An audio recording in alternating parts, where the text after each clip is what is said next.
Yes, mga katropa, yan po yung nabili ko po sa padala ng kapatid ko. Yan, binili ko po ng karne.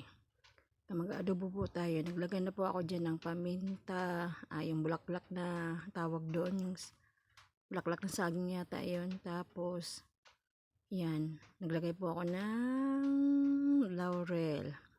At mayroon na po yung mayroon na po yung suka toyo, hindi ko lang pinakita kasi nahirapan ako sa cellphone maghawak. Tapos yung daga ng toyo at mayroon na po niyang paminta at konting asukal at nor pork na baboy. Yan po, kumukulo na po siya. Yan mga katropa, laluin po natin para masipsip yung laman niya. Kailangan po halo-halo lang po yan mga katropa. Ang adobo kong hindi ko po siya ginisa kasi pinagsama-sama ko na lahat kasi dati yun po ang ginagawa ko nung kabataan ko pa ako ang tagaluto. Yan po, nilagyan natin ng pineapple tidbits po yan para mas masarap po siya. Kung wala namang lang po yan, etos lang po yan. Naisipan ko lang lagyan po ng pineapple tidbits.